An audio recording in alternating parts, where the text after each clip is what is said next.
नमस्कार, मैं आपके साथ सृष्टि मेहता। प्रदेश में विधानसभा चुनाव की तैयारियों के बीच सियासी बयानबाजियों का दौर भी जारी है, जहां सीएम ने कांग्रेस पर निशाना साधते हुए कहा कि कांग्रेस अपनी इज्जत बचाने में जुटी हुई है, तो वहीं पूर्व सीएम भूपेंद्र हुड्डा ने सीएम नायब सैनी को झूठ की दुकान चलाने वाला बता दिया है।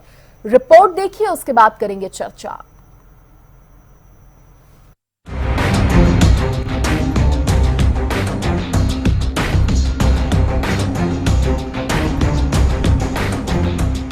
हरियाणा विधानसभा चुनाव की तैयारियों के बीच सभी दलों का फोकस अब उम्मीदवारों के नाम फाइनल करने पर है, जिसको लेकर बीजेपी और कांग्रेस में चुनाव समिति की बैठकों का दौर भी चल रहा है। इस बीच सीएम नायब सिंह सैनी भी बैक टू बैक कई कार्यक्रम कर जनता के बीच पहुंच रहे हैं। बीजेपी ने रोहतक में प्रदेश कार्यालय का उद्घाटन किया। इस दौरान नायब सिंह सैनी ने प्रदेश में तीसरी बार बीजेपी की सरकार बनने का दावा किया। इसके साथ ही कांग्रेस पर भी निशाना साधा। सीएम ने कहा कि कांग्रेस से कोई टिकट लेना ही नहीं चाहता और इसीलिए कांग्रेस एक ही परिवार से 5-5 टिकटें देकर अपनी इज्जत बचाने में जुटी हुई है। वहीं कांग्रेस पर जेजेपी को खत्म करने का आरोप लगाते हुए सीएम सैनी ने जेजेपी नेता दुष्यंत चौटाला को भी नसीहत दे डाली। कांग्रेस के टिकट लेने वाले अब सामने नहीं आ रहे हैं। टिकट का फार्म भरवाने के लिए भी एक परिवार से 5-5 लोगों के नाम वो भरवा रहे हैं, ताकि अपनी इज्जत को जनता के सामने बचाया जा सके। क्योंकि कांग्रेस ने, भूपेंद्र हुड्डा ने अपने पिछले 10 सालों में हरियाणा प्रदेश के लोगों की इज्जत को तार-तार करने का काम किया था।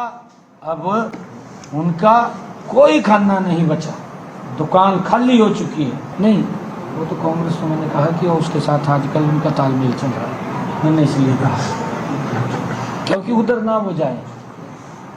कांग्रेस तो जेजेपी को खत्म करना चाह रही है। मैंने इसका कारण से कांग्रेस का नाम लिया। कांग्रेस जेजेपी को खत्म करना चाह रही है, क्योंकि मैं दुष्यंत चौटाला जी को ये बात कहना चाहूंगा कि थोड़ा मजबूत हो जा। पिछली बार 10 सीटें ली थी, भी ले ले कुछ थोड़ी बहुत। वहीं पूर्व सीएम भूपेंद्र हुड्डा ने बीजेपी पर निशाना साधते हुए सीएम नायब सिंह सैनी को झूठा बता दिया और कहा कि नायब सैनी ने झूठ की दुकान खोल रखी है। वहीं चुनाव की तारीखों को आगे बढ़ाने वाली मांग पर कटाक्ष करते हुए हुड्डा ने कहा कि इतनी चिंता है तो पोस्टपोन की जगह प्रीपोन करा ले चुनाव, कांग्रेस भी तैयार है। हुड्डा ने इस दौरान दुष्यंत चौटाला को भी आड़े हाथों लिया। टूटने के बाद की मीटिंग शुरू हुई है, आज से चालू है, प्रोसेस टाइम लगेगा। और कब तक उम्मीद की जा सकती है सर? पहली सूची कब तक आ सकती है सर?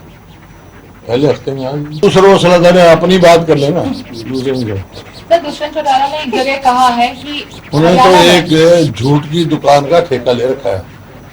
नायब सिंह सैनी जी ने सुबह झूठ बोलना शुरू करते हैं, शाम तक बिना आधार के बात करते हैं। अगर इनको यही था तो पोस्टपोन की वजह प्रीपोन कराने का होता है। पहले प्रीपोन की अगर पता तो हम भी साथ देते कराने को लेकर आप कैसे सोचते हैं? क्या आप बीजेपी अपने पहले यार मान चुकी बीजेपी जब तो ऐसे काम करें। कौन सा स्कैम तो इनके समय में हुआ है। रजिस्ट्री का घोटाला इनके समय में हुआ है, एक्साइज का घोटाला इनके समय में हुआ है। सारे घोटाले तो जिम्मेवार यही सरकार है। कांग्रेस की सरकार बनेगी तो इन घोटालों को उजागर करने का काम भी करोगे? जो SIT बनी पहले वो खोल करेंगे, उनके खोलेंगे। जो SIT बना के इन्होंने दी नहीं, घोटाला पे घोटाला।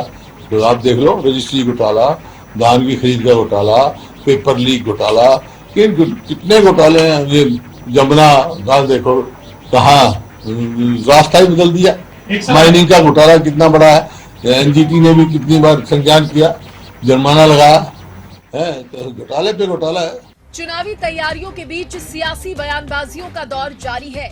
ऐसे में देखने वाली बात होगी कि चुनाव में अपने दमदार दावों के साथ कौन किस पर भारी पड़ता है।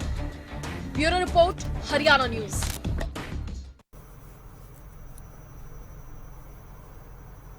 देखिए, इसी पर बातचीत करने के लिए, चर्चा करने के लिए मेरे साथ खास मेहमान जुड़ेंगे। अभी फिलहाल मेरे साथ जेजेपी प्रवक्ता वीरेंद्र सिंधु जी जुड़े हैं। चलिए वीरेंद्र जी का ही रुख कर लेते हैं, सवाल उन्हीं से कर लेते हैं। देखिए वीरेंद्र जी, आपने सीएम को भी सुना, पूर्व सीएम भूपेंद्र हुड्डा को भी आपने सुना। सीएम कह रहे हैं मैं चाहता हूं जेजेपी मजबूत बने, कांग्रेस आपको नष्ट करने पर तुली हुई है, मजबूत बनो।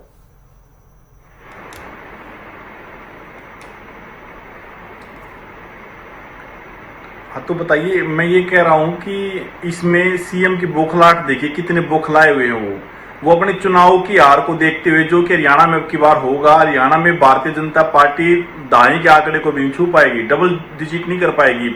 वो अपनी एक स्टेटमेंट में क्या कह रहे हैं, एक बार तो कह रहे हैं कि बीजेपी कांग्रेस जेजेपी को खत्म करना चाहती है, उसी लाइन में अंत में वो कह रहे हैं कि इन दोनों के बीच में आपस में तालमेल है। जेजेपी की जगह वो कांग्रेस वर्ड यूज कर रहे हैं, कांग्रेस की जगह जेजेपी वर्ड यूज कर रहे हैं। मतलब इतनी बौखलाहट, वो इलेक्शन कमीशन को चुनाव को पोस्टपोन करवाने के लिए लेटर लिख रहे हैं। मतलब हरियाणा में भारतीय जनता पार्टी पिछले 4-5 महीने में एकदम ऊपर से इतना नीचे आके गिरेगी, इसकी उम्मीद नहीं की जा सकती थी। दूसरी तरफ जो भूपेंद्र सिंह हुड्डा हैं, वो वास्तव में भारतीय जनता पार्टी की बी टीम है। वो उन्हीं के इशारे पर वही बोलते हैं, एक बार वो उन पे कहेंगे, एक बार वो कहेंगे। आपने राज्यसभा चुनाव का देख लिया, पहले भी पीछे भी देख लिया। कांग्रेस कहती है इसी तरह बी टीम जो क्षेत्रवाद के इनके मुद्दे हैं, कांग्रेस कहती है बी टीम तो आप हैं। और हम भी देखिए सीएम के बयानों से तो खुद ये बी जाहिर टीम हो तो- रहा है, वो चाह रहे हैं आप बी टीम थोड़े वो- मजबूत हो। आप मजबूत होंगे तो उनका फायदा होगा, क्योंकि उससे कांग्रेस को देखिए, नुकसान पहुंचेगा। ये कोई पार्टी किसको मजबूत करना चाहती है, राजनीति में इस तरीके से जानबूझ के लोगों को प्रोवोक किया जाता है, ताकि ये स्टेटमेंट से एक तरफ हमारे नेताजी ने ये कह दिया कि किसी भी हाथ में और किसी भी परिस्थिति में हम भारतीय जनता पार्टी के साथ गठबंधन नहीं करेंगे। इसीलिए जानबूझ के वो हमें कमजोर करने के लिए इस तरह के बयान दे रहे हैं। और सब पूरे हरियाणा की जनता जानती है, बी टीम तो वो होती है जो पीछे से होती है, जो एक ही जगह आती है, वो बी टीम होती है। हमने तो पूरी हरियाणा की जनता के सामने रह के इनको समर्थन दिया था, इनकी सरकार में हम मुख्यमंत्री और भागीदार बने थे। हम पीछे से काम करने वाले, पीछे से इकट्ठे चलने वाले नहीं है। हम हरियाणा के हितों के लिए लड़ने वाले, हरियाणा के लोगों के लिए लड़ने वाले, हरियाणा के युवाओं के लिए, हरियाणा के नेता और हरियाणा के लोगों की पार्टी है। हम केंद्र से और दिल्ली से चलने वाले, हम किसी के रिमोट कंट्रोल पे पर्ची से निकलने वाले नेता नहीं है। ठीक है, आप पर्ची से निकलने वाले नेता नहीं है, लेकिन अभी पार्टी की जो दुर्दशा है उस पर अगर बात की जाए तो वाकई कहना बहुत मुश्किल हो पाएगा कि विधानसभा चुनाव में कितनी सीटें पार्टी लेकर आ पाएगी या किस तरह का परफॉर्म कर पाएगी। चलिए आप उस पर जवाब दीजिएगा, लेकिन मैं रजत पंजेटा जी का रुख करना चाहूंगी। इनेलो प्रवक्ता भी मेरे साथ जुड़ गए हैं। रजत जी, इनेलो की तैयारियां कहां तक पहुंची हैं? सर मैं आऊंगी आपके पास। रजत जी को चर्चा में जोड़ते हुए, इनेलो की तैयारियां कहां तक पहुंची हैं विधानसभा चुनाव के लिए?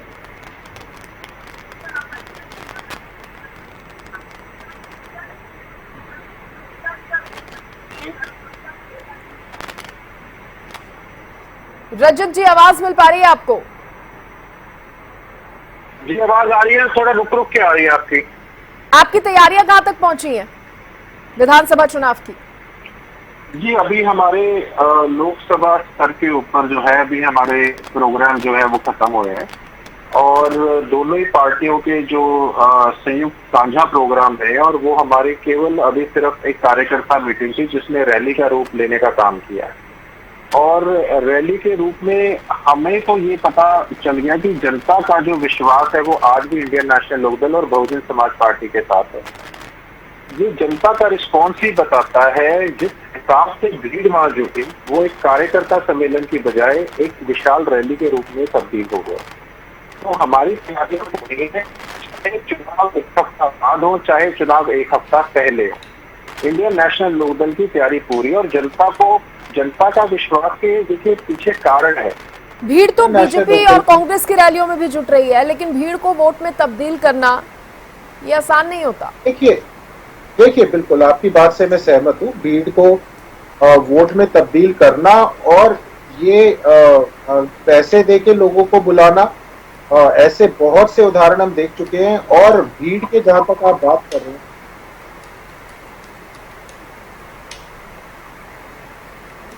चलिए, टेक्निकल प्रॉब्लम है, आपकी आवाज नहीं मिल पा रही है, दुरुस्त इसको फटाफट से करते हैं, फिर मैं आपके पास दोबारा आऊंगी।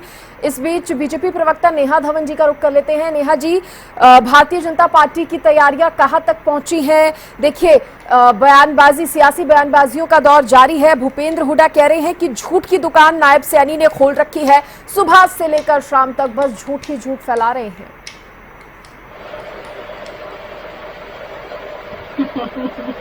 उल्टा चोर कोतवाल को डांटे।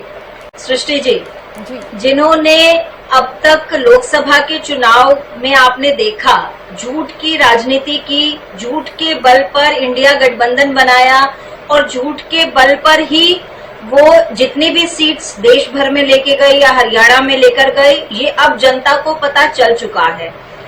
हरियाणा प्रदेश की जनता को भी ये बात पता चल चुकी है कि किस तरह से पिछले 10 वर्षों का हिसाब मांगते हुए झूठ पे झूठ बोले जा रहे हैं। अगर किसी ने अपने 10 वर्षों का हिसाब देना होता तो बात बनती कि हमने अपने 10 वर्षों में क्या किया। भारतीय जनता पार्टी अपने सभी जो आंदोलन होते हैं या बैठकें होती हैं, जन समूह होते हैं, जनसभाएं होती हैं, उन सभी में, रैलियों में अपने 10 वर्षों का कार्यकाल तो बताती ही है, साथ में 10 वर्षों का हिसाब कांग्रेस का भी रखती है कि उन्होंने अपने कार्यकाल में क्या किया। चुनाव को लेकर हमारी तैयारियां हमेशा हरदम हम कमर कसे रहते हैं, ये आप जानते हो। हर बार डिबेट होती है, हर बार हम ये बात कहते ही नहीं है, बल्कि हम तो अपने क्रियाकलापों में दिखाते हैं। कांग्रेस का संगठन कभी नहीं बना, लेकिन चुनाव में वो लोग छलांग मार जाते हैं। लेकिन हमारे पास में कार्यकर्ताओं का एक बहुत बड़ा कैडर है। हम हमेशा अपनी कार्यकर्ताओं के साथ बैठ के करते रहते हैं। हरियाणा मांगे हिसाब अभियान चलाया, जिसमें कांग्रेस ने कहा कि जनता भी इस अभियान के साथ जुटी और बीजेपी से हिसाब जनता भी मांग रही है। और इस कार्यक्रम में जो जनता का रुख सामने आया, कांग्रेस उससे बेहद कॉन्फिडेंट नजर आई है। देखिए सृष्टि जी, मैं ये बात आपकी बिल्कुल भी इस बात में सहमत नहीं हूं, क्योंकि जनता ने जो भी इंडिया गठबंधन के बरगलाने वाले नैरेटिव थे, चाहे वो संविधान बदलने की बात हो और चाहे वो अन्य नैरेटिव थे, उन नैरेटिव के साथ में थोड़ी बहुत जनता जो गई पिछले लोकसभा चुनाव में, लेकिन अब जनता को मालूम हो चुका है कि अगर एकमात्र कोई ऐसा संगठन है जो जनता की सुन के उस पर काम करने वाला है, अपनी बातों पर खरा उतरने वाला है, जो वादे सरकार बनाने से पहले नेता या कोई भी पार्टी अपने संकल्प पत्र में करती है, वो वादे पूर्ण करने वाला है, तो वो केवल एकमात्र संगठन है, एकमात्र सरकार है, भारतीय जनता पार्टी की। और इसका आपको असर देखने को मिलेगा विधानसभा चुनाव में भी। विधानसभा चुनाव में देखिए, लोकसभा चुनाव में जातिगत भेद पैदा कर दिया, धार्मिक भेद पैदा कर दिया, और इन सब कारणों के कारण जो भी इन्होंने वोटर्स का बाइफर्केशन किया या पोलराइजेशन किया, वो पोलराइजेशन का इफेक्ट अभी विधानसभा में नहीं दिखने वाला, क्योंकि काट की हांडी एक बार चढ़ती है, बार बार नहीं चढ़ती। उन्होंने जितने साम दाम दंड भेद लगाने थे सृष्टि जी, वो लगा चुके हैं। अब उनके पास में कोई ब्रह्मास्त्र तक भी नहीं बचा है, वो सब उन्होंने इस्तेमाल कर दिया लोकसभा के चुनाव में। और पिछले जो अभी गत महीने गए हैं, नायब सिंह सैनी जी ने जो इतने अच्छे फैसले लिए हैं सरकार को लेकर, जनता के जन कल्याण के, जिसमें सभी फसलों पर MSP पर खरीदने की बात हो, चाहे वो कच्चे कर्मचारियों को पक्का करने की बात हो, पर निशाना साधा जा रहा है, ये कहकर उन सभी चुनाव के सामने आते ही बड़े बड़े ऐलान कर दिए गए। अब तक कहाँ थी सरकार पिछले 10 सालों में? देखिए, ये तो होता ही है, ये बात तो विपक्ष ने कहनी है, क्योंकि जब कोई अच्छा काम होता है तो उसमें बुराई तो ले नहीं सकते। MSP दे दी तो इस पर बुरी बात क्या बोलेंगे, यही कहेंगे कि रेवड़िया बांटने का काम कर रहे हैं। लेकिन सृष्टि जी, मैं आपसे एक बात करना चाहती हूँ, सरकार के अगर 6 महीने रह गए हैं तो क्या चुनाव नजदीक होने के कारण सरकार को अपने काम बंद कर देने चाहिए? क्या जनता के लिए जो विकास के काम करने हैं उन पर ताला लगा देना चाहिए? जिस तरह से पिछले दिनों उन लोगों का एसोसिएशन कांग्रेस के साथ निकला कि वो कांग्रेस के कार्यकर्ता जो भर्ती रोको गैंग के सरगना है, जो कि कोई भी भर्ती निकालो उसको कोर्ट में जाकर लेकर खड़ा कर देते हैं। तो आप देखिए कि किस तरह से इनके मंशा, कांग्रेस की, विपक्ष की मंशा यही रही है कि लेकिन सरकार अपने काम ना कर पाए, क्योंकि सरकार अगर काम नहीं कर पाएगी तो जनता को। आप ये एक आरोप कांग्रेस पर लगाते हैं, लेकिन वहीं आप एमएसपी का जिक्र कर रहे हैं। एमएसपी का मुद्दा कोई नया नहीं है, सरकार के पास 10 साल थे। ऐसा क्या हुआ कि चुनाव आते आते उन्हें याद आया कि सभी फसलों पर हम एमएसपी में सभी फसलें लेंगे? अगर शायद ये फैसला पहले कर दिया होता तो इसका लाभ और मिलता। महत्वपूर्ण सवाल है सृष्टि जी, बहुत महत्वपूर्ण सवाल है आपका, और इस पर मैं कुछ सेकंड्स में जवाब आपको देती हूँ। देखिए, ये समस्या आज की नहीं है, ये समस्या कई वर्षों की है। आजादी के बाद से किसानों का जो दमन शुरू हुआ, आपको मालूम है आज भी कर्नाटक में लगभग 2000 के आसपास किसानों ने आत्महत्या की है इन्हीं दिनों के अंदर ही, जब वहां पर कांग्रेस की सरकार है। मैं केवल कांग्रेस की सरकार की बात नहीं करूंगी, लेकिन ये एक इतना बड़ा मुद्दा है एमएसपी पर फसलों को खरीदना, जिसमें बहुत सारे टेक्निकल पेज भी हैं, टेक्निकल बातें भी हैं, लेकिन फिर भी उन सभी बातों से ऊपर उठकर, क्योंकि इस बात को अगर हम लागू करते हैं, आज अगर हमारी सरकार ने फैसला लिया है तो कहीं ना कहीं कोई ना कोई विचार पुराने समय में वो बीज कहीं ना कहीं डला था, जो फलीभूत होकर आज निकला है। अगर इसको हम आज सडनली चुनावी माहौल में ये घोषणा नहीं मान सकते, लेकिन कहीं ना कहीं ये विचार हमारी पार्टी का था। आप कह रहे थे विचार आप कर रहे थे, समय हो सकता है, लेकिन विचार पहले से चल रहा था। ठीक है नेहा जी, सुरेश रोड़ जी को चर्चा में जोड़ते हुए कांग्रेस प्रवक्ता हमारे साथ जुड़ गए हैं। सुरेश जी, देखिए सीएम कह रहे हैं कि आपकी तो दुकान ही खाली हो चुकी है, और नेहा धवन जी कह रही हैं ब्रह्मास्त्र था आपके पास एक, वो भी अब आप चला चुके हैं, अब आपके पास कुछ नहीं बचा। ज्योति जी, हरियाणा की सर मैं आपके साथ सृष्टि जी, मैं स्क्रीन में देख पा रहा हूँ, कोई बात नहीं, फोटो दिखाई दे रही है जी। ठीक है सृष्टि जी, मैं ये बताना चाहता हूँ कि जनता जनार्दन का ब्रह्मास्त्र जब चलेगा, भारतीय जनता पार्टी की सरकार को रास्ता नहीं मिलेगा भागने का। जैसे खट्टर जी भागे हैं चंडीगढ़ को छोड़ के दिल्ली की तरफ, ऐसे कूच करते नजर आएंगे ये नरेंद्र मोदी जी की गोद में जाके बैठेंगे। ये 2 माह के बाद होने जा रहा है, हरियाणा में दिवाली बनने जा रही है।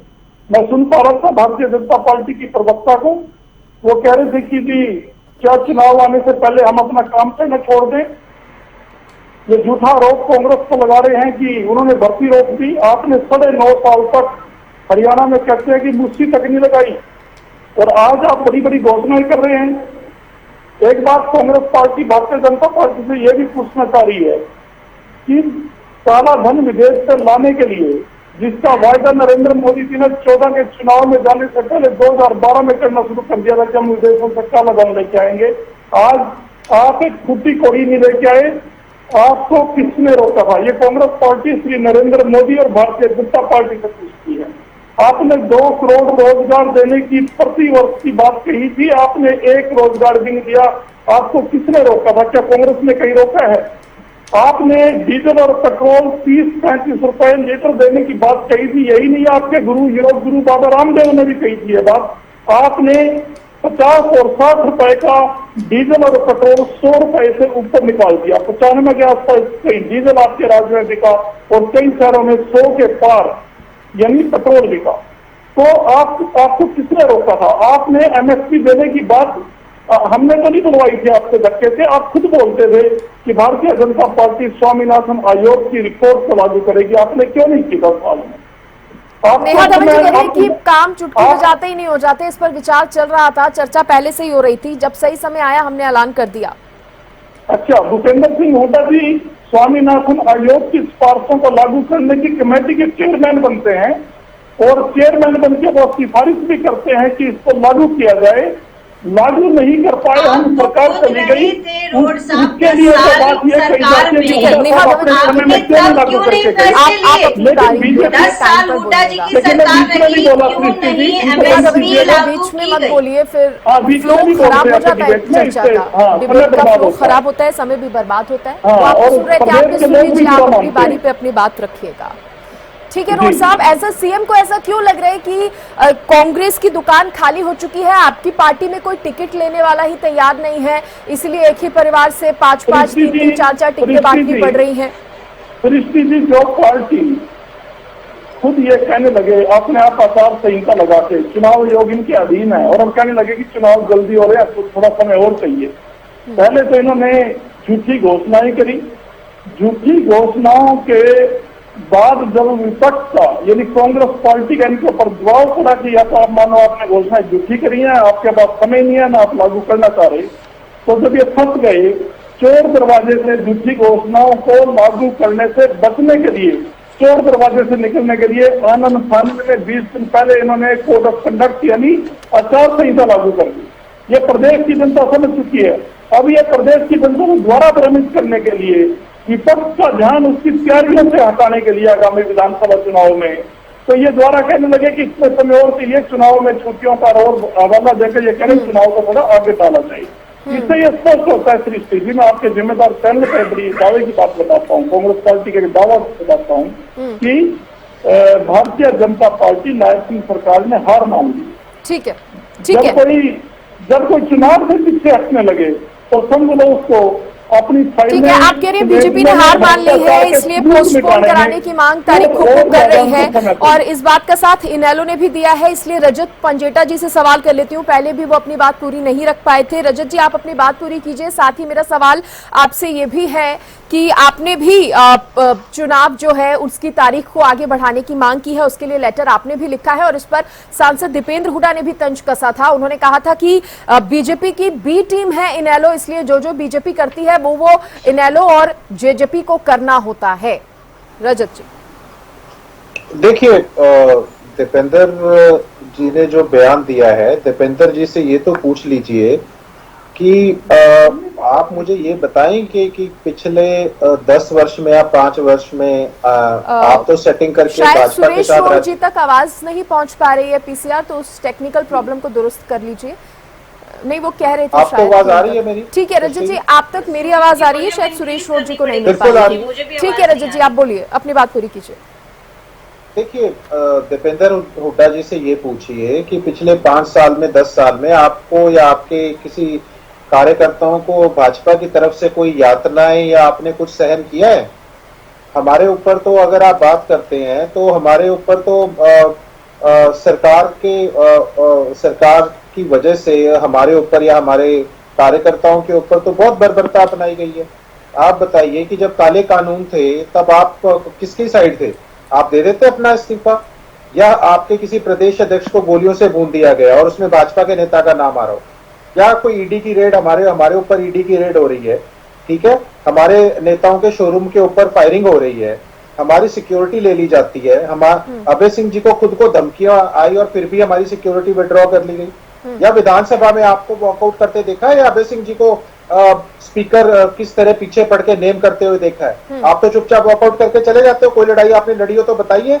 आप बताइए कि आपके उसके बाद अगर देखा जाए तो सड़क से सदन तक कभी कोई बात उठानी हो, कोई मुद्दा उठाना हो, आप उठाते हैं? हम उठाते हैं। अगर हमें इनका बी टीम बनना होता, क्या जरूरत है भैया, हम भी रंजीत सिंह की तरह और जजपा वालों की तरह मंत्री पद ले लेते। क्या जरूरत है भैया हमें बी टीम बनने की, ऐसी लड़ाइयां लड़ने की, ऐसी यात्राएं सहन करने की? कोई सोच समझ के बोला कीजिए। खुद कुछ करना नहीं, खुद इनकी बी टीम बने बैठे हो, 6-7 केसेस के अंदर सरेंडर कर चुके हो। आप बताओ कि आप 8-10 साल हो गए, हुड्डा जी के ऊपर इतने केस है, किसी में भी सजा क्यों नहीं हुई उनको? अब क्या आखिरी में क्या बोलते हैं, किस मुंह से बोलते हैं बीजेपी वाले? कोई मतलब बनता है इलेक्शन से ठीक पहले अब ये कांग्रेस को कोसने लगे हैं, कांग्रेस को इनको याद आ गया कि इनका हिसाब किताब की भी बात करनी है। अब आपका जो प्रश्न है उसके ऊपर मैं जवाब देता हूँ। आपने मुझसे प्रश्न किया इलेक्शन के बारे में, सीधी 9 छुट्टियां, सीधी 9 एक तरीके से जो नहीं है उनको भी बता के 9 छुट्टियों का वीकेंड बैठता है। हमें कोई दिक्कत नहीं है, पहले करा लीजिए। मैं आज आपको प्रवक्ता के तौर पे दावे के साथ कह रहा हूं, हमें कोई दिक्कत नहीं है, चाहे 1 हफ्ता पहले करा लीजिए चुनाव। अब अगर 28 की 29 की छुट्टी है, 30 तारीख का मंडे बैठता है, ये सुन लें अच्छी तरह से, जिनको जानकारी नहीं हो सुन लें। 30 तारीख का मंडे बैठता है, अगर पोल डे आता है तो ट्यूसडे की पोलिंग है वो वैसे छुट्टी है, 2 तारीख की गांधी जयंती है, 3 तारीख की अग्रसेन जयंती है, बीच में एक फ्राइडे आता है जो काउंटिंग का डे है, उसके बाद 5 का सैटरडे आता है, 6 का संडे आता है, इकट्ठी 9 छुट्टियां हैं। अगर कोई आजकल जब इतनी छुट्टियां आती है तो बच्चे आमूमन जिद करते हैं कि लॉन्ग वीकेंड आ रहा है, इतनी इकट्ठी 9 छुट्टियां आ रही हैं, चलिए हिंदुस्तान छोड़िए विदेश जाने तक की बात करते हैं। इलेक्शन कमीशन का या किसी भी राजनीतिक पार्टी की जिम्मेवारी बनती है, दायित्व बनता है कि लोग इससे पहले की छुट्टियों में चले जाएं, जबकि इलेक्शन 5 साल में एक बार ही आ रहा है। तो इलेक्शन में वोटिंग जरूरी है या इतना लंबा वीकेंड देके उनको बोलिए किसी की जरूरत नहीं है वोट डालने की, बच्चे जिद करें, वो सोचे चलो क्या जरूरत है, चलो इतनी लंबी छुट्टियों में चले जाते हैं। थोड़ा बात को, लॉजिक को समझिए। आप हफ्ता पहले करा लीजिए। ठीक है, तो कांग्रेस भी कह रही है कि पोस्टपोन की जगह प्रीपोन करवा लीजिए, हम तो तैयार हैं, आप भी कह रहे हैं आप भी तैयार हैं। वीरेंद्र सिंधु जी, आप क्या कह रहे हैं?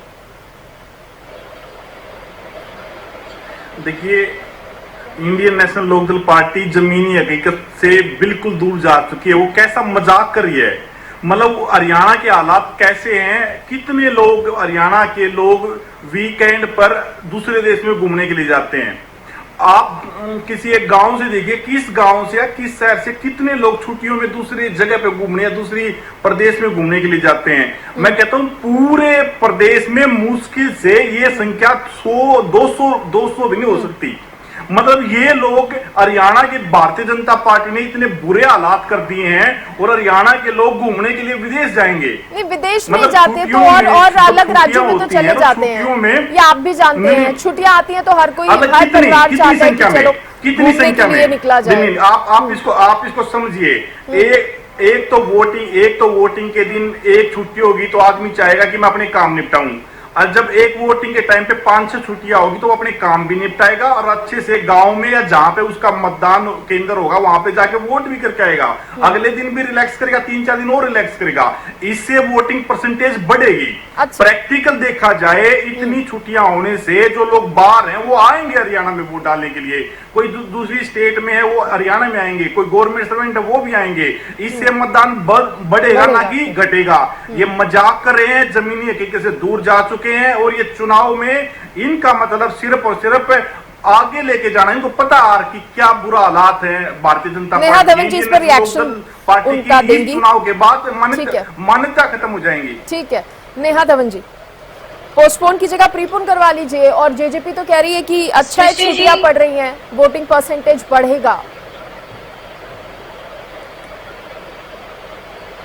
सृष्टि जी, मैं एक बात को लेकर हैरान हूँ। पिछले 1.5 दिन से हम इस टॉपिक पर डिबेट कर रहे हैं सभी चैनल्स पर, और कांग्रेस और जेजेपी और आम आदमी पार्टी के प्रवक्ता ये बात कह रहे हैं कि पोस्टपोन ना करा के प्रीपोन करा लें, या फिर ये कि बीजेपी जो है वो डरी हुई है। मुझे एक बात समझ में नहीं आ रही कि बीजेपी ने चुनाव रद्द करने की बात नहीं की है, चुनाव से भागने की बात नहीं की है। चुनाव तो होंगे, और जहां 1 हफ्ते बाद हो या 1 हफ्ता पहला हो, हमें इस बात से बिल्कुल भी आपत्ति नहीं है। लेकिन जब भी कोई एक पत्र लिखा गया और उस पत्र में लिखा गया कि चुनाव की डेट को एक्सटेंड कर दिया जाए, या बस बाल की खाल खींचनी है तो कह दिया कि प्रीपोन कर दीजिए।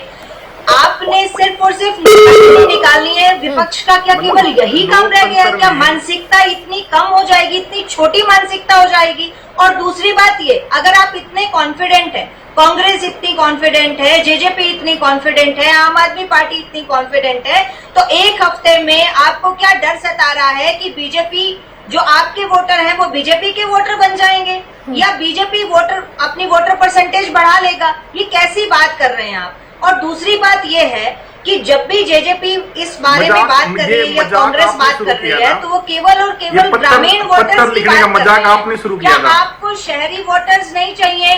पिछले दिनों, देखिए मैं बहुत महत्वपूर्ण बात कर रही हूँ, बीच में मत बोलिए। पिछले दिनों लोकसभा के चुनाव के समय में, जब जिस दिन चुनाव था उस दिन भी ये मीडिया की सुर्खियों में रहा था। Electronic media and print media both ये सुर्खियों में रही थी लाइन की छुट्टी की वजह से। जो शहर जहां पर शहरी वोटर्स ज्यादा हैं, उन शहरों में वोट परसेंटेज डाउन गई है। ये इलेक्शन कमीशन की भी रिपोर्ट थी, और आप, ये कोई बहुत पुरानी बात नहीं है, ये तो सिर्फ 2-2.5 महीने पहले की बात है। ये तो आप सबको याद होगी। सुर्खियों में ये लाइन रही थी कि फरीदाबाद, करनाल, पंचकुला, जो शहरी एरियाज हैं, गुड़गांव है, इन सब जगहों पर वोट परसेंटेज डाउन हुई है। लोगों ने बाहर निकलकर वोट नहीं डाला। सरकार में होने के नाते और एक राजनीतिक दल होने के नाते हम सबकी ये जिम्मेदारी है कि संविधान के इस लोकतंत्र के सबसे बड़े पर्व में मैक्सिमम वोट परसेंटेज हो और इलेक्शन कमीशन का टारगेट भी 75% वोट परसेंटेज डलवाने का है। तो उस टारगेट को कंप्लीट करने के लिए हमारी जिम्मेदारी बनती है कि हम जो प्रयास हो सकते हैं वो करें। और एक बात तो और ये भ्रम फैला रहे मुद्दा है नेहा धवन जी, तो जिस तरह से कांग्रेस कह रही है कि पोस्टपोन की जगह प्रीपोन हो जाए चुनाव, यानी कि पहले हो जाए, तो आप भी उससे आप सहमत हैं क्या? हमें देखिए बिल्कुल सहमत है, ये अधिकार क्षेत्र इलेक्शन कमीशन का है और इलेक्शन कमीशन ने 1 तारीख डिक्लेयर करने से पहले क्या किसी को बताया था? अचानक ही ये डिक्लेयर हुआ और किसी को नहीं मालूम था। और दूसरी बात ये है कि प्रीपोन हो जाएगा, अगर 2 दिन पहले हो जाता है या 1 हफ्ता पहले हो जाता है तो भी हमें कोई आपत्ति नहीं है। भारतीय जनता पार्टी आपको पता है हमेशा चुनावी मोड में रहती है, हमारे कार्यकर्ताओं ने कमर कसी हुई है।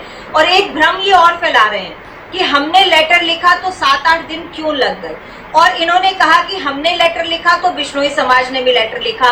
मैंने कल भी मीडिया चैनल्स में लेटर दिखाया था बिश्नोई समाज का, वो 17 अगस्त को लिखा गया था। 17 अगस्त को लिखा गया था, चुनाव की घोषणा होने के तुरंत 2 दिन के बाद ही लिखा गया था, ना कि 1 हफ्ते बाद लिखा गया था। उसका रेफरेंस लेकर तब बीजेपी ने उनको सपोर्ट करते हुए ये लेटर लिखा। और दूसरी बात ये कि सबसे बड़ी बात, कांग्रेस को ना तो शहरी वोटर से लेना देना, कांग्रेस को ना बिश्नोई वोटर से लेना देना।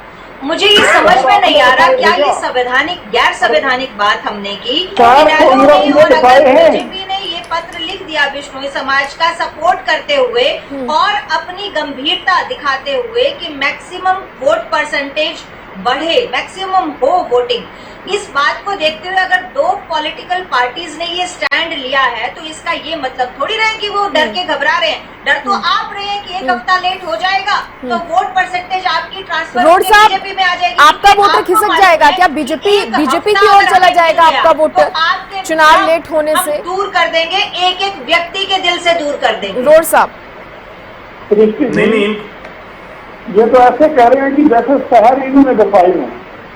70 साल से पार पहुंचकर लोकतंत्र की एक स्वस्थ व्यवस्था देकर खुद नरेंद्र मोदी जी के शब्द में चाय वाले को प्रधानमंत्री बनाने का रास्ता कांग्रेस ने दिया।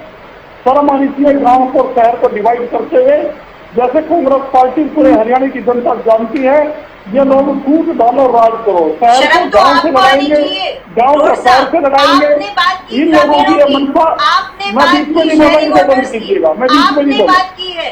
आपने बिश्नोई समाज के लोगों की के जो धार्मिक आस्था उसको ठेस पहुंचाने का काम किया है हमने नहीं किया। पिछले 1.5 दिन से आप भी ठीक है नेहा धवन जी, क्योंकि अभी हमें चेहरों पर भी बात करनी है, उम्मीदवारों की लिस्ट पर भी बात करनी है, तो तुरंत इस पर रिएक्शन लेते हैं, फिर आगे बढ़ेंगे। जी सृष्टि जी, मैं एक बात और बड़ी जिम्मेदारी से आज बताना चाहता हूँ आपके चैनल के ऊपर। भारतीय जनता पार्टी की एक सांसद कंगना रनौत जी का बयान मीडिया में सुर्खियों में है। उन्होंने किसानों पर कितना बड़ा आरोप लगाया, झूठा आरोप लगाया। पाकिस्तान और चाइना तक से किसान आंदोलन की उन्होंने बात को जोड़ने की कोशिश की। कांग्रेस पार्टी नरेंद्र मोदी की पहली सांसद कंगना रनौत जी से इस बात पर तुरंत माफी मांगने के लिए आपके मीडिया के चैनलों के माध्यम से अपना प्रस्ताव रखती है कि वो तुरंत माफी मांगे। उन्होंने किसान वर्ग का, किसानों का और हर किसान के घर में एक जवान भी है, उन्होंने एक तरह से राष्ट्र का, भारत माता का अपमान किया है। जो किसान अन्नदाता अन्न पैदा करके पूरे हिंदुस्तान के बहन और भाइयों का पेट भरने का काम करता है, उन किसानों को, उन देशभक्त राष्ट्रभक्त किसानों को ऊपर उंगली उठा के नरेंद्र मोदी जी की पहली पसंद है कंगना रनौत, और उन्होंने अगर ऐसा बयान किया नरेंद्र मोदी चुप्पी साधे बैठे हुए हैं। कांग्रेस पार्टी आपके हरियाणा न्यूज के चैनल के माध्यम से तानाशाह नरेंद्र मोदी से आप देखिए, आपकी पार्टी के भी कार्यकर्ता नेता बयानबाजी करते हैं। हर बात का जवाब सोनिया गांधी या राहुल गांधी तो नहीं देते ना। सुरेश रोड जी हरियाणा पर आते हैं, चलिए वो भी चर्चा का एक अलग विषय है, जब उस पर चर्चा होगी आप अपनी बात तब रखिएगा। और आप इनफ बात अपनी रख चुकी हैं इस मुद्दे पर। अब हरियाणा पर आइए और ये बताइए तैयारियां कैसी हैं आपकी, क्योंकि अब देखिए चुनाव समितियों की बैठक का भी दौर जो है वो लगातार जारी है। अब कहीं ना कहीं आपकी पार्टी भी, भारतीय जनता पार्टी भी, अन्य दल भी लिस्ट पर फोकस कर रहे हैं, उम्मीदवारों के चयन पर फोकस कर रहे हैं, तो उसको लेकर आपकी क्या तैयारी है और क्या बदलाव इस बार देखने को मिलेगा? ऋषि जी, हमारी तैयारी एक तरह से संपूर्ण है और कांग्रेस में मेरिट के ऊपर टिकटों का वितरण होगा। जो हमारी प्रक्रिया है बहुत ही सरल भी है और कठिन भी है, क्योंकि यहाँ पर जनता की उम्मीद पर खरा उतरने वाले जिताऊ और टिकाऊ उम्मीदवारों को मैदान में उतारा जाएगा। जैसे कांग्रेस पार्टी की सूची आएगी, प्रदेश में एक हवा चलेगी। कांग्रेस इस बार 70 से ऊपर सीटें लेकर सरकार बनाने जा रही है, दिवाली बनने जा रही है हरियाणा में। आपने कहा कि हमारी कमेटी की मीटिंग शुरू हो चुकी है, देखूंगी कल हमारी आज शाम को या कल स्क्रीनिंग कमेटी की मीटिंग होने जा रही है। और रणनीति क्या रहेगी? नए और युवा चेहरों को भी तरजीह मिलेगी? नहीं, जो मैंने कहा आप उसी को ठीक समझिएगा। कांग्रेस के आधिकारिक प्रवक्ता के तौर पर मैं आपको ये बता रहा हूँ कि चाहे युवा हो, चाहे महिला हो, चाहे बुजुर्ग हो, कांग्रेस पार्टी इस बार जिताऊ को और टिकाऊ को, जो पार्टी के रंग में रंगे होंगे, जो कांग्रेस की विचारधारा से ओतप्रोत होंगे, ऐसे लोगों को, पार्टी के वफादार लोगों को, जो नरेंद्र मोदी की कट्टरवादी नफरतवादी विचारधारा से लड़ने का अपने अंदर मादा रखते होंगे, जो किसी भी तरीके से नरेंद्र मोदी के आगे झुकने में बिल्कुल भी आगे नहीं बढ़ना पीएम नरेंद्र मोदी से मुकाबला है क्या कांग्रेस का? सिर्फ ऐसे मजबूत लोगों को कांग्रेस पार्टी मैदान में उतारेगी। पीएम मोदी से ही मुकाबला है क्या आपकी पार्टी का? सुरेश रोड साहब, आप सीधे पीएम का ही जिक्र करे जा रहे हैं बार बार। नहीं, आप मान रहे हैं कि पीएम की लहर है, वो मोदी मैजिक अभी भी बरकरार है, इसलिए आप बार बार पीएम से ही अपना मुकाबला मान रहे हैं? सृष्टि जी, मैं बताता हूँ, हरियाणा का सीएम आज भी मनोहर लाल खट्टर है, जो नरेंद्र मोदी जी का चेहरा है, और नायब सिंह सैनी जी सिर्फ मुखौटा है। भारतीय जनता पार्टी ने ओबीसी का वोट बैंक लेने के लिए अमित शाह तो डिक्लेयर कर चुके हैं ना, इशारा वो कर चुके हैं। अमित शाह इशारा कर चुके हैं कि सीएम नायब सैनी के फेस पर ही चुनाव लड़ा जाएगा। नेहा दवन जी, लौटूंगी आप, मैं नेहा दवन जी हरियाणा जानता है कि खट्टर शादी को टिकट बांटेंगे और मनोहर लाल खट्टर ही चुनाव में प्रचार करेंगे। नायब सिंह सैनी को तो मत करिए रोड साहब, थोड़ा सोच की बुद्धि का इस्तेमाल करके लॉजिकल बात किया करें। आप बहुत सीनियर व्यक्ति हैं, थोड़ी बुद्धि लगाइए, राजनीतिक बयान दीजिए। ये राजनीतिक बयान नहीं है, ये बिल्कुल भी राजनीतिक बयान नहीं है, ये बिल्कुल इलिटरेट बात आपने की है। इस तरह की बातें आपको शोभा नहीं देती। वो दिन रात मेहनत कर रहे हैं, प्रदेश की जनता के लिए काम कर रहे हैं, अपनी कुर्सी के साथ जस्टिफिकेशन कर रहे हैं। वो आप उन पर प्रश्न चिन्ह जी, ठीक है, ठीक है सुरेश रोड जी, आप, मुझे लगता है आपकी बात पूरी हो गई होगी। 1 मिनट की बात है सृष्टि जी, मेरे को टाइम कम मिला सर, जल्दी से। 1 मिनट की बात है। ठीक है सर, मैं ये बताना चाहता हूँ कि हरियाणा की जनता ऐसे चीफ मिनिस्टर पर कैसे विश्वास कर सकती है और कांग्रेस पार्टी कैसे उनको मुख्यमंत्री मान सकती है अपने सामने मुकाबले में, जिस चीफ मिनिस्टर को ये नहीं कम से कम छोड़ तो रही है आपकी पार्टी की चीफ मिनिस्टर की तरह। फिर मेरे को ऑडियो म्यूट करनी पड़ेगी, मजबूरन मुझे ऑडियो म्यूट करनी पड़ेगी। यारों फतियाबाद को सस्पेंड करते हैं, ऐसे मुख्यमंत्री को हम मुख्यमंत्री कैसे मान सकते हैं जिसको ये पता ही नहीं कि भारतीय जनता पार्टी के घोषणा पत्र में क्या वादे थे और कितने वादे पूरे किए गए हैं। वो कांग्रेस के सीएम कह रहे हैं कि अभी तो मैंने, जब सीएम नायब सिंह सैनी कह रहे हैं जब से मैंने कुर्सी संभाली है, अगर मैं तब तक के विकास कार्यों का या तब तक की घोषणाओं का जिक्र करूं तो वही इतना ज्यादा हो रहा है। पिछले 10 साल का अगर मैंने जिक्र कर दिया तो कांग्रेस के होश उड़ जाएंगे। सीएम तो ये कह रहे हैं। चलिए ठीक है सर, मैं लौटूंगी आपके पास। हमारे कार्यों को गिनाने की जरूरत नहीं पड़ती। अगर उन्होंने एक भी विकास कार्य किया होता, चौधरी भूपेंद्र सिंह हुड्डा जी के फले के विकास कार्यों को गिनाने की जरूरत नहीं पड़ती। चलिए ठीक है। एक बात और, कौशल रोजगार निगम की घोषणा मुख्यमंत्री ने फर्जी घोषणा की है। मुख्यमंत्री के पद पर बैठने के बाद 2022 में कौशल रोजगार निगम बना, 5 साल बाद की फैसिलिटी सुविधा दे रहे हैं। 26 में 5 साल इनको बनेंगे, 21 में बना था, 26 में टाइम आएगा। 15 अगस्त 24 से घोषणा लागू कर दी, यानी मुख्यमंत्री नायब सिंह सैनी ने कौशल रोजगार निगम के कर्मचारियों को सुविधाएं देने की घोषणा सृष्टि जी ऐसी की थी जिसका धरती पर पूरे ब्रह्मांड में पूरी दुनिया में एक भी बेनिफिशरी, एक भी लाभार्थी धरती पे नहीं है। वो जाके कहीं 26 में होगा, 21 में इन्होंने बनाया था ये, और घोषणा कर रहे हैं 15 अगस्त 24 से। अरे आप मुख्यमंत्री हो, कम से कम आप ये तो देख लीजिएगा। आपको नहीं पता, लोगों को तो पता है ना सामने, तो आपकी इस ऐसी झूठी घोषणाओं से हरियाणा के मुख्यमंत्री के पद की। मैं नेहा धवन जी से रिएक्शन लूंगी कौशल रोजगार निगम योजना पर भी, जिसको छलावा और महज झूठी घोषणा सुरेश रोड जी ने बताया है। मैं नेहा धवन जी आपसे रिएक्शन लूंगी, लेकिन उससे पहले मैं वीरेंद्र सिंधु जी का रुख करना चाहूंगी। वीरेंद्र जी, जननायक जनता पार्टी की तैयारियां कहां तक पहुंची है? देखिए, आपके प्रवक्ता जब भी चर्चा में, डिबेट में जुड़ते हैं तो बड़ी बड़ी बातें वो करते हैं, लेकिन अगर धरातल पर देखा जाए तो पार्टी की तैयारियां कहां पहुंची हैं? कितनी आगे आप खुद को मान रहे हैं?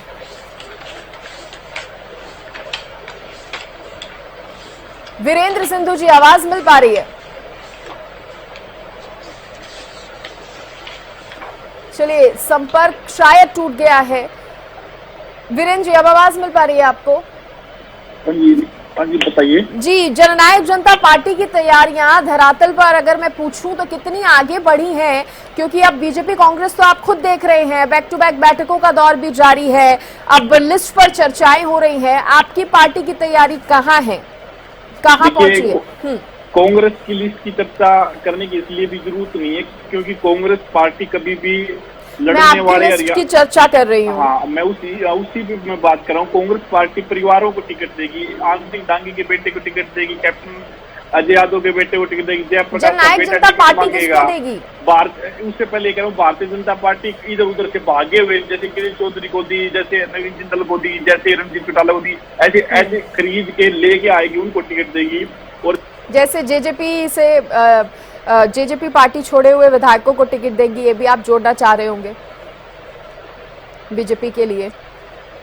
ग्रामीण में, आंचल में रहने वाले, शहरी आंचल में रहने वाले, आम घरों में पैदा हुए युवाओं को, महिलाओं को टिकट देगी, जो हरियाणा को समझते हैं, हरियाणा की लड़ाई लड़ते हैं, जो इन परिवारों में पैदा नहीं हुए, जो सदन में, विधानसभा में हरियाणा के हकों की बात मजबूती से उठा सकते हैं, जो हरियाणा का भविष्य में जाके जो हरियाणा को एक नई दिशा दे सकते हैं, ऐसे युवाओं को, महिलाओं को टिकट जननायक जनता पार्टी देगी। वास्तव में हरियाणा का प्रतिनिधित्व कोई पार्टी, क्योंकि आपके पास पुराना कोई बचा नहीं है, ये वजह है। ये तो आप कितने युवाओं को मौका मिलेगा चुनाव लड़ने का, कितने लोग इस लोकतंत्र में वीरेंद्र जी, आज ही आप बात कह रहे हैं नए को, युवाओं को टिकट देने की, क्योंकि आपकी पार्टी के पास पुराना कोई ज्यादा बचा नहीं है, इसलिए आप ये बात कह रहे हैं।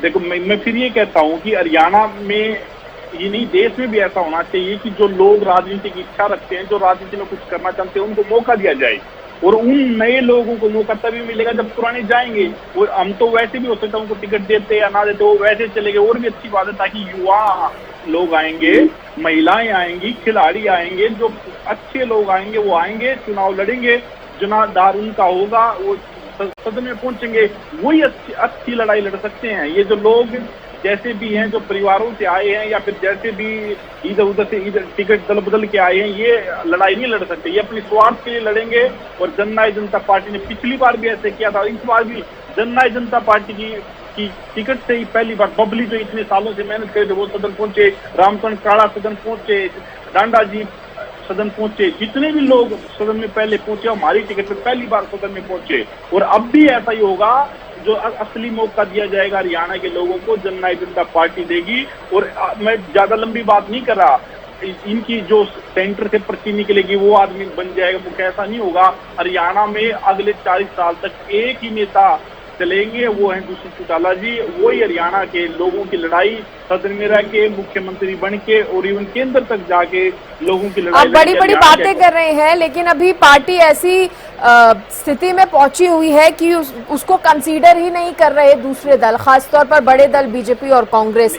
देखिए, इसमें बिल्कुल आप गलत कह रहे हैं। देखिए, 2014 से पहले दो, ठीक है, मैं अब रजत जी से रिएक्शन ले लेती हूँ। मेरी बात, इस बात को पहले भी, चलिए, रजत जी नहीं है चर्चा में जुड़े हुए। ठीक है वीरेंद्र जी, मुझे लगता है आपने अपनी बात पूरी कर ली होगी। दोबारा मैं आपके पास लौटूंगी। नेहा धवन जी, एक तो कौशल रोजगार निगम को लेकर जवाब दे देना, जिसका सवाल सुरेश रोड जी ने उठाया है। दूसरा, तैयारियों पर मेरा सवाल है कि अब लिस्ट पर चर्चा कहीं ना कहीं आपकी पार्टी भी कर रही है, बैक टू बैक बैठकें भी हो रही हैं प्रदेश चुनाव समिति की, केंद्रीय चुनाव समिति की, क्या कहेंगे इस पर? देखिए सृष्टि जी, हमारी पार्टी का मंथन जो है टिकट को लेकर वो निरंतर चल रहा है। प्रदेश स्तर पर बैठक हो चुकी है और केंद्रीय स्तर पर बैठक जो है वो भी चल रही है और बहुत जल्दी ही आपके सामने हमारी फर्स्ट लिस्ट जो है वो आ जाएगी, क्योंकि आपने देखा कल जो है वो जम्मू कश्मीर की पहली लिस्ट भी जारी हो चुकी है और हरियाणा की भी जल्दी ही जारी होगी। और जिनको भी पार्टी टिकट देती है वो जरूर ऐसे हमारे कार्यकर्ता होंगे, ऐसे हमारे नेता होंगे जो जनता के लिए 24 घंटे उपलब्ध रहते हैं, जो जनता के बीच में रहते हैं और जनता के काम करते रहते हैं। इस बात को मद्देनजर रखते हुए हमारे जो शीर्ष नेतृत्व है वो हरियाणा सरकार को अच्छे नेता भारतीय जनता पार्टी में देंगे। दूसरी बात, मैं सुरेश रोड जी की बात पर आऊंगी, उससे पहले मैं जेजेपी की बात पर एक जवाब देना चाहती हूँ। अगर जेजेपी की विचारधारा इतनी महान थी तो क्यों जोगीराम सिहाग जी और रामनिवास सुरजेखेड़ा जी जैसे लोग जब बीजेपी से टिकट नहीं मिलने पर जेजेपी में शामिल हुए थे तो उनको टिकट क्यों दी थी, उनको शामिल क्यों किया था? और दूसरी बात, जब रामकुमार गौतम जी इतनी बड़ी बड़ी बातें आपके खिलाफ करते रहे थे तब आपकी विचारधारा कहाँ गई थी? आपके खुद के चुने हुए विधायक जब आप में शामिल होने के बाद आपके बारे में जो है बात किया करते थे कि दुष्यंत चौटाला जी की कार्यप्रणाली में कोई खोट है, तब आपकी विचारधारा कहाँ थी? आपने उन्हें निलंबित क्यों नहीं किया? आपने उनका इस्तीफा क्यों नहीं लिया? केवल उनको एक नोटिस जारी कर दिया। इस बात के आपके प्रवक्ता आजकल डिबेट में बोलते हैं कि इन लोगों को हमने नोटिस जारी कर दिया था, लेकिन पॉलिटिकल पार्टी ने अपना स्टैंड क्यों नहीं छीना इनसे? आपने क्यों नहीं उन्हें रेस्टिगेट किया अपनी पार्टी से? दूसरी बात, अगर आपकी स्ट्रॉन्ग विचारधारा होती तो आप इस तरह के एक्ट नहीं करते। क्या आज तक जेजेपी ने बाहर से आए कैंडिडेट को कभी टिकट नहीं दिया? जब जेजेपी का फॉर्मेशन हुआ था तो लोकसभा के चुनाव थे, सारे कैंडिडेट ही मैक्सिमम नए थे, इसलिए इस बात पे आप इतनी बात ना करें। और आज अगर आप अपने कार्यकर्ताओं को टिकट देने की बात कर रहे हैं, कांग्रेस भी कहती है कि बीजेपी दूसरे दलों को तोड़ के अपनी पार्टी को मजबूत करती है, ये बात कांग्रेस भी कहती है जेजेपी के साथ साथ। सृष्टि जी, आपको मुझे एक मिनट एक्स्ट्रा देना पड़ेगा। मैं आपको बहुत लॉजिकल और पढ़ी लिखी बात कहूंगी। देखिए, दो तरह की पॉलिटिक्स है, डायनेस्टी पॉलिटिक्स और इनहेरिट पॉलिटिक्स।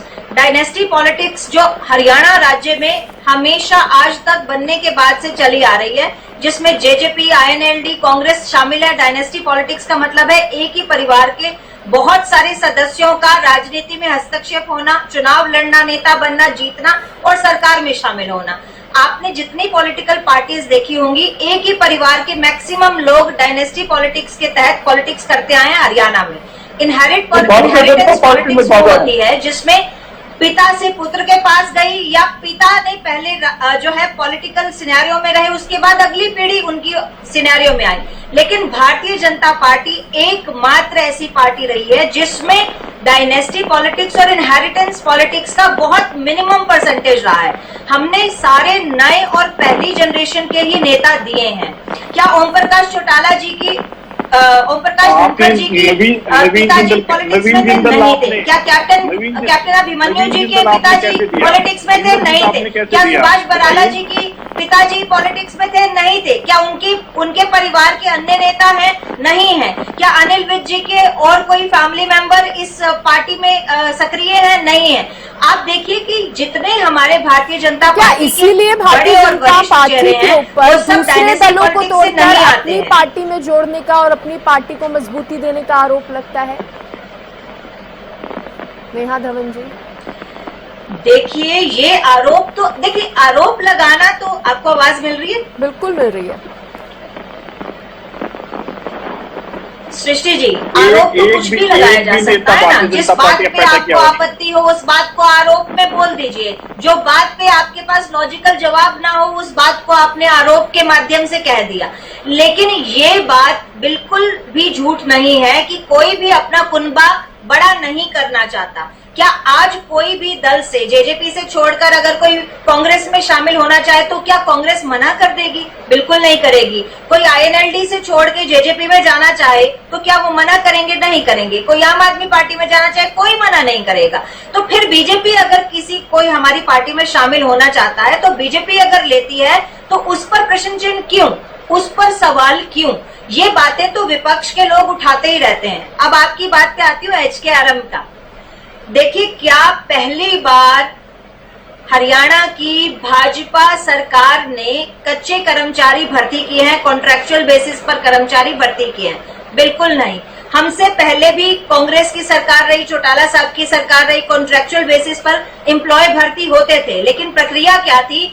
उन एम्प्लॉयज को भर्ती करने के लिए सरकारी इंस्टीट्यूशन के साथ और एम्प्लॉय के बीच में कुछ दलाल होते थे जो उनके साथ टाई अप करते थे सरकारी इंस्टीट्यूशंस के साथ, और फिर अपने टर्म्स एंड कंडीशन पर, अपनी खुद की पर्सनल टर्म्स एंड कंडीशन बनाकर एम्प्लॉयज को, नए यूथ को भर्ती करते थे। अगर सैलरी सरकार से मिलती है 15,000 रुपए तो बिचौलिया जो है वो एम्प्लॉय को देता था 8,000 रुपए, 9,000 रुपए, 6,000 रुपए। अपनी टर्म्स एंड कंडीशन पर युवाओं को नौकरियां देते थे और बीच में अपनी दलाली रखते थे, और प्रति व्यक्ति, प्रति एम्प्लॉय जो दलाली थी वो कई हजारों रुपयों में थी। इसलिए दलालों का पेट भरता था। और वो दलाल कौन थे? कांग्रेस के कार्यकर्ता या कांग्रेस के कार्यकर्ताओं के रिश्तेदार। हमारी सरकार ने सवाल उनका ये नहीं था। पूरी टाइम ज्यादा नहीं है,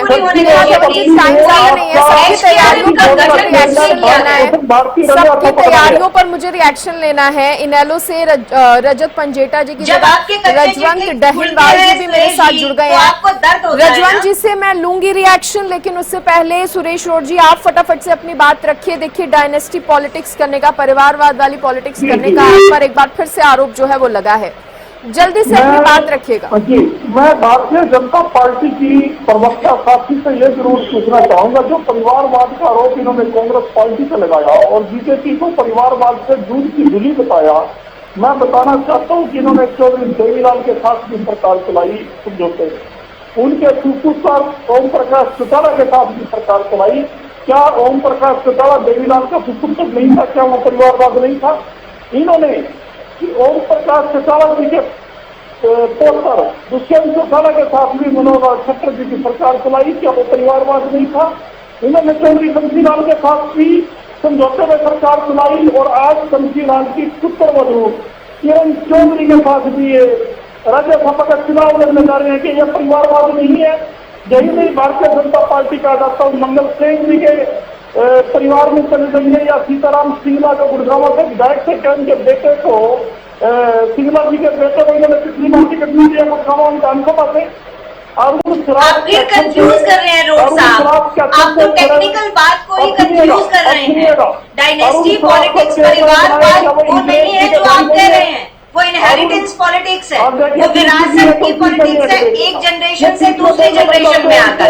रोड साहब, सारी ठीक है, टाइम कम है। नेहा धवन जी, मैंने आपको देखिए बहुत ज्यादा टाइम दिया, फिर ये बाकी गेस्ट के साथ जस्टिस नहीं हो पाएगा। नेहा धवन जी, बाकी गेस्ट के साथ जस्टिस नहीं हो पाएगा। अगर आपको मैं ऑलरेडी, ठीक है, मैं आपको ऑलरेडी बहुत टाइम दे चुकी हूँ। रोड साहब फटाफट से अपनी बात पूरी कीजिए। रजवंत जी से भी मुझे रिएक्शन लेना है सर, प्लीज थोड़ा जल्दी, टाइम नहीं है। इंद्रेश जी RSS के बहुत बड़े नेता हैं, हमारे मेरे टुंडरी विधानसभा के साथ कैथम से आते हैं, जो सुरजेवाला जी की विधानसभा क्षेत्र है। इंद्रेश जी के भाई को इन्होंने फॉरेस्ट कारपोरेशन का, फॉरेस्ट डेवलपमेंट कारपोरेशन का चेयरमैन बना के रखा है। फिर आपको वो परिवारवाद नहीं है? इन्होंने सुषमा स्वराज की बेटी को लोकसभा एमपी ने बनाया, वो परिवारवाद नहीं है? ठीक है, तो ये लोग जो करते हैं उसके उल्टा प्रचार करते हैं। फटाफट से रिएक्शन। रजवंत जी, बाकी सबकी ऑडियो प्लीज कर दीजिए। रजवंत जी, आपकी तैयारियां कहाँ तक पहुंची हैं? देखिए, इंडियन नेशनल दल पार्टी और बहुजन समाज पार्टी गठबंधन की पूरी तरह से तैयार है, उसके कार्यकर्ता तैयार हैं, उसके हर नेता तैयार हैं। आपने देखा होगा कि किस प्रकार से इंडियन नेशनल दल और बसपा गठबंधन की जो हल्का स्तर की, जिला स्तर की, लोकसभा स्तर की सारी बैठकें हमारी पूरी हो चुकी हैं। उसके बाद अब हमारे कार्यकर्ताओं की जिम्मेदारी तय की गई है। कार्यकर्ताओं की जिम्मेदारी सिर्फ एक है कि जहां पर भी उनको चश्मे का निशान नजर आए, जहां पर भी उनको हाथी का नजर निशान मिले, वहीं पर अपना बटन दबाना है। कार्यकर्ता गांव-गांव, गली-गली जाकर अपना जो उनकी रूटीन की जो काम होते हैं उनको करते हैं, क्योंकि इंडियन नेशनल दल पार्टी के जो कार्यकर्ता है स्वाभाविक रूप से वो हमेशा ग्राउंड में रहते हैं। कैंडिडेट की लिस्ट पर देखिए, कैंडिडेट की लिस्ट के बारे में हमारे रोज मंथन हो रहा है इस चीज के लिए, और मैं आपको इस चीज के लिए एश्योर करता हूं कि जल्दी ही हमारी टिकट आ जाएगी, टिकट की घोषणा हो जाएगी। हर दिन कोई ना कोई हमारी टिकटों की बात चलती रहती है। कल भी हमारे बहादुरगढ़ से पूर्व हमारे जो प्रदेश अध्यक्ष थे नफे सिंह राठी जी, उनके बेटे के टिकट के बारे में वहां पर कहा है। इसलिए रोज कहीं ना कहीं हमारी टिकटों की कोई ना कोई घोषणा होती है, और इनकी एक पूरी सूची बनाकर आपको जल्द ही इसके बारे में प्रकाशित भी कर दी समय से ज्यादा की इजाजत नहीं दे रहा है। बहुत शुक्रिया आप सभी मेहमानों का जुड़ने के लिए, धन्यवाद। चर्चा में शामिल आप हुए। और देखिए, हर पार्टी अपनी अपनी तैयारी का दावा कर रही है कि तैयारियां तेज है। जल्द ही कैंडिडेट की लिस्ट भी जारी कर देगी। सभी पार्टियों की तरफ से दावे हो रहे हैं। आप देखने वाली बात होगी, क्योंकि चुनाव अब बेहद नजदीक है, सर पर चुनाव है, और ऐसे में जनता का मूड क्या है, जनता क्या फैसला लेगी, ये चुनाव नतीजे आने के बाद ही साफ हो पाएगा। फिलहाल दीजिए इजाजत। इस खास कार्यक्रम में इतना ही। आप देखते रहिए हरियाणा न्यूज। खबरों का सिलसिला जारी रहेगा। नमस्कार।